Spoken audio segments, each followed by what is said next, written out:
Bonjour à tous, bienvenue sur Franck Info. Nous sommes lundi 12 septembre. Bien, très compliqué en ce moment. Je n'ai pas le moral, je suis démotivé. J'ai du mal à redémarrer. Bref, je vais faire une vidéo qui est un petit peu, peut-être plus déstructurée, qu'on pourrait qualifier de conversation de comptoir, quelque chose comme ça. Mais vous allez comprendre.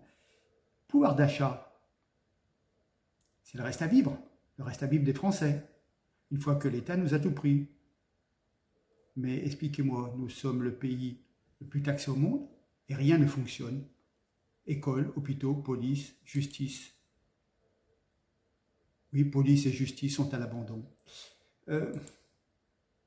Incroyable quand même, incroyable. Et puis là, on est en train de vous faire un plan. On fait croire aux Français que leur facture d'électricité va être multipliée par 5. Donc, toujours ce management par la peur, gouverné par la peur du Covid, la peur de la variole du singe, etc., la peur de la guerre nucléaire. Et maintenant, on fait croire aux Français que leur facture d'électricité va donc être multipliée par 5.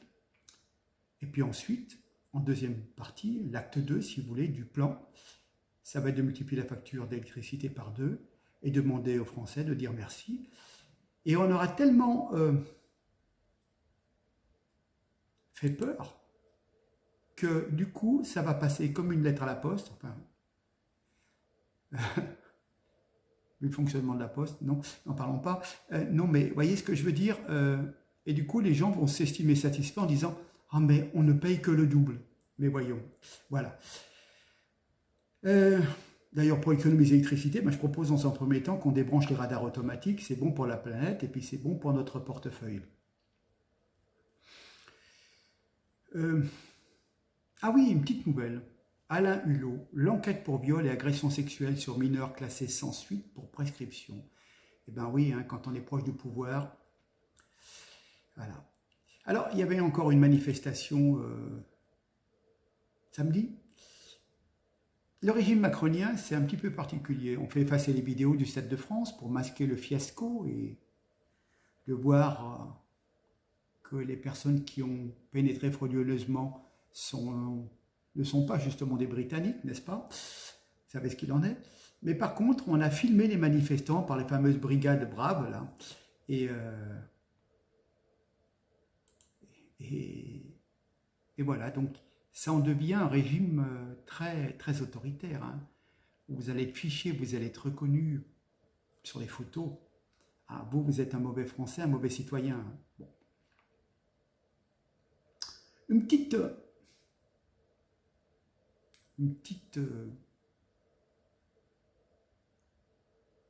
constatation, quand on entend les écologistes dire oui, les énergies renouvelables, etc. Bon, les énergies renouvelables, elles fonctionnent d'une façon très, très alternative.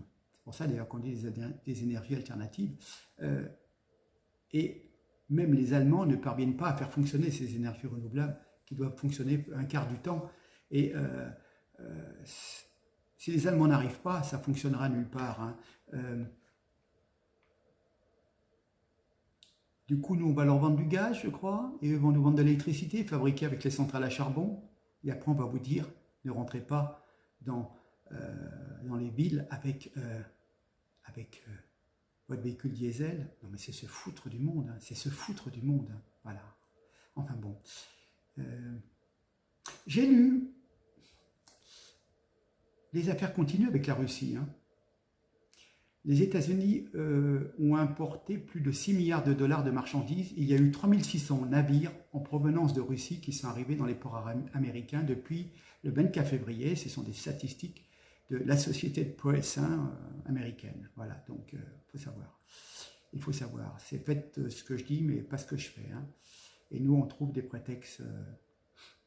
Une autre brève aussi, entre juin et août 2022, la France a connu un excès de décès, très vraisemblablement dû à la canicule, selon l'INSEE.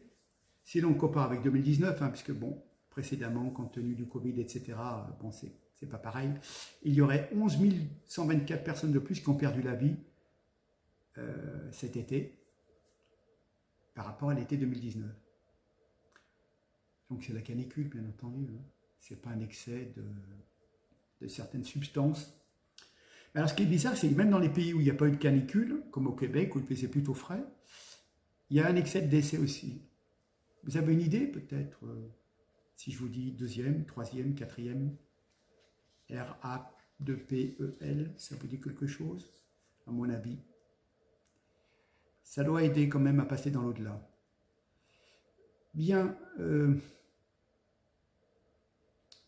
je constate, bon, la reine d'Angleterre, bon, j'en parlerai plus précisément. Il y a du pour, il y a du contre, hein, je ne suis pas du genre à faire point de vue, gala, image du monde, hein. C'est pas trop mon style, elle a bien vécu, 96 ans, entourée, enfin c'était des gens qui étaient quand même assez secs et imbus de leur personne, hein. Bon, vous avez toujours l'image de la vieille mamie, mais bon. Alors, ce qui est très bizarre, Charles, enfin, il trouve du boulot à 73 ans, sans traverser la rue. Donc j'ai encore vu des témoignages, il est assez spécial et pédant, hein, si vous voulez. Hein. Et puis bon, la famille royale, la façon dont cela s'est passé avec Diana, avec les Didi.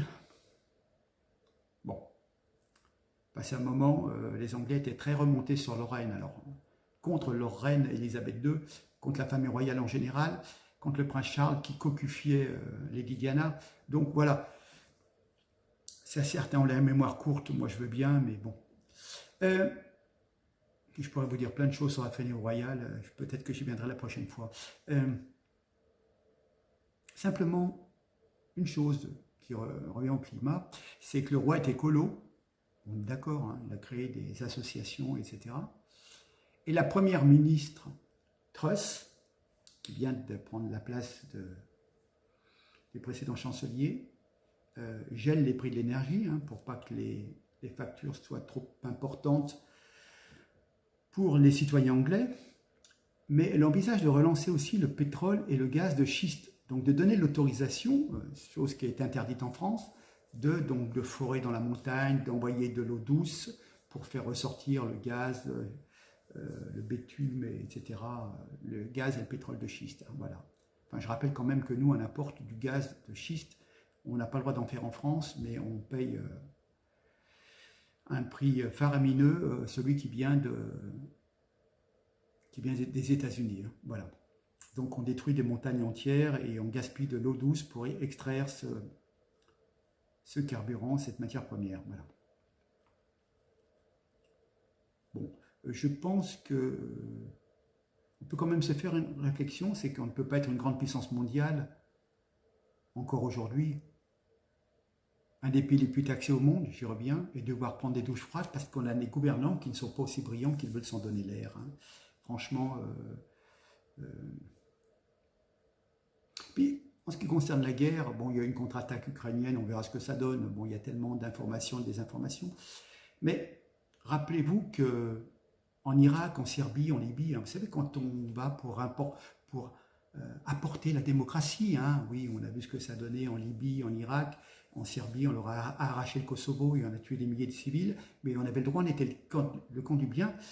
Mais en 48 heures, on a tellement bombardé, si vous voulez, qu'il n'y avait plus d'électricité, il n'y avait plus d'eau potable, etc. Hein. Et là, une observation qui n'est pas sotte, l'Ukraine a toujours Internet, le téléphone, l'eau potable, l'électricité, 6 mois après le début du conflit. C'est bien la preuve que quand même, dans la mesure du possible, bien entendu, hein, si on leur tire d'un bâtiment, les Russes vont répliquer et tirer sur ce bâtiment. Même si c'est un hôpital occupé ou des écoles, j'ai vu des images où il y avait des soldats ukrainiens qui campaient carrément dans l'école. On voyait bien que c'était une école, qui avait des panneaux de basket, etc. Donc voilà, hein, il n'y a pas de miracle. Mais dans un premier temps, les Russes ont quand même essayé d'éviter certaines infrastructures civiles. Hein. De toute façon, ce n'est pas leur intérêt de tout détruire. S'ils veulent occuper, après, il faudra tout reconstruire. Donc voilà. Mais vous voyez, rappelez-vous l'Irak, rappelez-vous la Libye, c'était des tapis et des tapis de bombardement. Et là, ils ont toujours Internet, l'eau, le gaz, l'électricité, bref. très fatigué, j'ai du mal à émerger. Comment dire? Ah oui, je tiens à vous rappeler quand même que c'était l'autre week-end, le week-end précédent, je crois le 3 septembre, plus de 70 000 Tchèques se sont rassemblés à Prague pour exiger la démission du gouvernement, car ils veulent du gaz russe bon marché, et ils ne sont pas d'accord. Avec la politique alignée sur la communauté européenne de leur pays. Voilà. Comment dire? Je voyais une nouvelle très délicate, notamment dans le Canard enchaîné. 10 ans de procédure et toujours pas de jugement. Mes enfants sont doublement victimes d'un laboratoire, mais aussi d'une justice qui ne fait rien pour que les victimes de la dépakine puissent être indemnisées et donc soignées correctement. Voilà. Et donc Sanofi ne fait rien. Et vous avez quelque chose que je qualifie comme l'injustice de la justice. Vous avez des lenteurs judiciaires qui étouffent les affaires sensibles ou ordinaires. Et ben voilà, ça fait 10 ans que ça traîne et on n'a toujours pas les responsabilités qui sont établies envers Sanofi. Voilà. Oui, j'ai vu quelque part quand même 84,2 milliards d'euros versés à l'Ukraine par les pays occidentaux sur les 6 derniers mois. Et il me semble que j'ai vu qu'on leur redonnait quelque chose, qu'on leur donnait encore de l'argent, encore 3 milliards je crois, encore un versement, et on en promet encore 2 autres prochainement. Enfin bon, quand j'entends nos dirigeants dire que la guerre en Ukraine est totalement responsable de la pénurie d'électricité, c'est vraiment malhonnête. Ce sont nos dirigeants qui, en abandonnant le nucléaire, ont détruit nos capacités énergétiques. Quelque part, les lobbies écolos sont les idiots utiles de Vladimir Poutine, car cela nous met encore plus à genoux, je vais y revenir. Et en même temps, ces lobbies écolos étaient aussi, comment dire, ils aidaient les Allemands dans leur jeu de diminuer la France et de toute sa suprématie. Rappelez-vous qu'on vendait grâce à notre nucléaire, on vendait de l'électricité aux autres pays. Et du coup, avec ces histoires d'écologie, eh ben, on nous a influencés pour qu'on arrête cette industrie nucléaire. Et il était de bon ton de dire on ferme les centrales et on va mettre des énergies, des éoliennes vendues par les Allemands avec une centrale à gaz ou à charbon derrière, parce qu'évidemment, comme on l'a dit, l'éolienne, elle ne tourne pas souvent et on en voit parfois qui ne tournent jamais. Bref, que des mensonges, que des mensonges, que des mensonges. Enfin bon, quand je pense que cet hiver, il faudra manger à 17h, être au lit à 19h avec les coupures d'électricité, on va avoir un petit peu les horaires d'un EHPAD. Incroyable. Oui, c'est ça. L'Europe va donner 5 milliards d'euros supplémentaires à l'Ukraine au moment où tous les gouvernements européens demandent à leur population de faire des sacrifices. Et l'Union européenne promet également de verser 3 milliards supplémentaires dès que possible. Donc, je répète, 5 milliards plus encore 3 milliards. Quand je disais qu'on était déjà à 80 milliards, vous voyez, on y est vite. Bon, ça c'est une chose. Alors, je reviens un petit peu sur ce que nous disait Bruno Le Maire, qui n'en démord pas, et avec quelques européistes aussi. Les sanctions contre la Russie vont mettre l'économie russe à genoux, et nous à la maison, pour aider à ce que Poutine soit sans le sou. Nous devons diminuer le nombre de nos douches et baisser le chauffage. C'est ce que Macron, jamais avare de coups tordus, on le connaît depuis 5 ans, appelle accepter le prix de notre liberté, de nos valeurs. Permettez-moi de vous dire que quand on collabore avec le Qatar, l'Arabie Saoudite, pour aller bombarder le Yémen, etc., les valeurs, quand on s'est permis de mettre sur la touche des milliers et des milliers de salariés du sanitaire, d'infirmiers, médecins non vaccinés sur la touche, vous parlez de ça de valeur, quand plusieurs millions de personnes non vaccinées ne peuvent plus aller travailler. Non, il n'y a pas de valeur. Hein, voilà. Et nous allons payer le prix de son incurie. Par contre, monsieur continuera certainement à faire du jet ski. Il ne paye ni de son argent, ni de sa personne. Lui, il ne réduira ni ses douches, ni son chauffage, ses proches non plus, quand on voit l'argent qui est dépensé à l'Élysée. D'ailleurs, il n'a consulté personne sur ce qu'il fallait faire vis-à-vis de l'Ukraine, et personne de chez nous ne doit rien à ce pays, ni en matière d'accueil de réfugiés, ni en envoi d'armes ou d'argent. Et quand bien même cela ne nécessite pas qu'on affame la population française, quand même. Faut quand même comprendre que la Russie s'est gavée d'argent depuis la guerre en vendant moins de pétrole et de gaz, mais en les vendant beaucoup plus cher. Bruno Le Maire, qui voulait provoquer l'effondrement de l'économie russe, a tout faux. Mais attention, il faut quand même regarder les choses en face. La Russie souffre quand même. Les 2/3 de ses importations viennent de l'Europe et des USA. Et la voilà à court de machines-outils, de pièces de rechange, de certains moyens de maintenance. Hein. Oui, mais nous, de l'autre côté, nous subissons une inflation galopante, des pénuries de tous ordres et des ravages sociaux, sans compter l'ambiance que met sur le moral les incertitudes sur l'hiver prochain pour nos entreprises, nos emplois, nos approvisionnements. On se fait royalement enfler puisque nous sommes finalement peu nombreux à décréter l'embargo sur la Russie. Il n'y a que les pays européens qui trinquent. Hein. Et la Russie a des partenaires économiques aussi solides et même plus solides que nous, la Chine, l'Inde, la Turquie, l'Amérique du Sud, l'Afrique, tous ces pays qui ont dit non aux sanctions. Et nous, on continue à acheter du pétrole et du gaz russe que nous revendent, la Chine et l'Inde, au prix très fort, en faisant mine. Nous, on fait mine de ne pas le savoir, bien sûr, voilà. 9% d'inflation en zone euro. L'Europe morfle, la Russie morfle aussi, mais moins et pas de la même manière. Le PIB russe devrait reculer de 6% cette année, avec aussi un peu d'inflation. On a l'impression que les deux blocs sont en train de s'auto-ruiner, chacun pensant que l'autre sera épuisé le premier. Mais nous avons notre euro en décrépitude, nos usines sont parties ailleurs et nos populations sont moins habituées à souffrir que les Russes. Pas sûr que nous ayons quelque chose à espérer de cette situation. Cette Europe, Macron, font le pari que les Russes seront morts de faim avant nous et peut-être aussi qu'ils se révolteront et nous non, bien entendu. À ce jour-là, nous allons peut-être finir morts de faim. Ou alors, il faudra se débarrasser de cette caste de dirigeants inconséquents. C'est un pari, mais je pense que les gens sont devenus des moutons dans la mesure où ils ont à peu près le frigo presque plein, qu'ils ont leur programme télé, qu'Internet marche.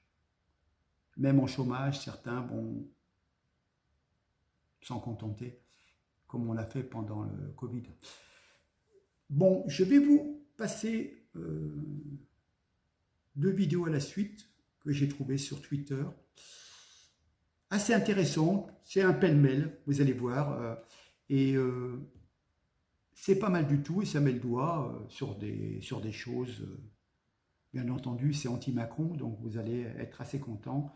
C'est une chaîne Twitter qui s'appelle YoYo, mais les remarques sont quand même assez sérieuses. Voilà. Bon, j'espère que vous apprécierez cette vidéo, je vous dis à très bientôt, n'hésitez pas à nous aider, partagez s'il vous plaît, et puis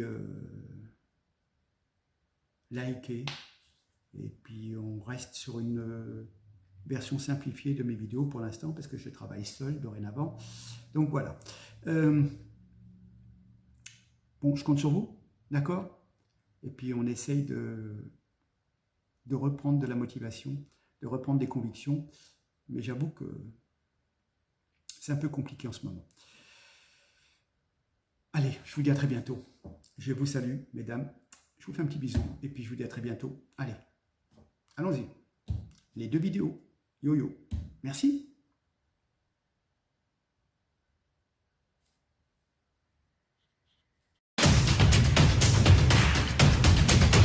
On retrouve, je fais pas la métaphore avec le Covid, et je vais vous faire le coup du pic versus le plateau haut, mais nous sommes en guerre. 5700 lits d'hospitalisation fermés. 14 réacteurs de 900 MW seront arrêtés. Nous sommes en guerre. Les fêtes de Noël, va-t-on pouvoir les passer avec ses proches? Est-ce qu'on va vers des fêtes de fin d'année confinées? Y aura-t-il de l'électricité à Noël? Nous sommes en guerre. Chacun a son rôle à jouer. Mais chacun d'entre vous a son rôle à jouer. Ces fameux gestes barrières. Par une série de gestes simples. Un appel à l'esprit de responsabilité. En appelant à la responsabilité. En partageant à chaque étape toutes les informations. Et en partageant toutes les informations qui sont les nôtres. Nous sommes en guerre. Mais sous le signe des Gémeaux. La réussite du plan de sobriété nous permettra d'éviter les formes graves et de protéger contre les formes graves. En tous les cas, nous étions dans l'abondance au printemps. Lundi, blanquette de veau. Nous voilà aujourd'hui dans la fin de l'abondance. Fessenheim était une centrale sur laquelle il n'y avait plus de travail de maintenance. Le dernier rapport parlementaire qui est très clair, Fessenheim était une centrale en parfait état. Lundi, LCI diffusait un reportage censé démonter la propagande de la télévision russe. Et vous allez peut-être un petit peu surpris, regardez. Paris gronde. Samedi, des centaines de manifestants sont descendus dans les rues de la capitale française. Dans leur bouche, un seul slogan, Macron démission. Macron, Vatstapu. Et voilà, il n'y a pas eu de manifestation ce week-end, ça n'est pas du tout vrai. Je voudrais revenir sur l'émission d'hier, parce que nous avons commis une erreur hier. Ce n'était pas des images d'archives, c'était bien des images du week-end, une manifestation qui a bien eu lieu. Je peux bien vouloir nous excuser, évidemment, et je vous garantis désormais une vigilance renforcée. C'est incroyable, c'est une manif contre le pass sanitaire.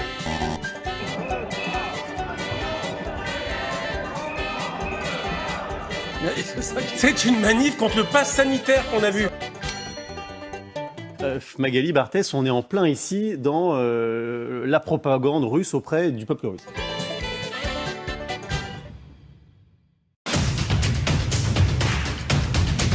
L'ancien ministre de la Santé qui fait des révélations plus personnelles. Oui, il a frôlé le burn-out, Romain. C'est ce qu'il explique dans Le Parisien. J'ai touché du doigt le burn-out, je crois, un matin, vers la fin de la première vague, entre un conseil de défense et un conseil des ministres dans le parc de l'Élysée.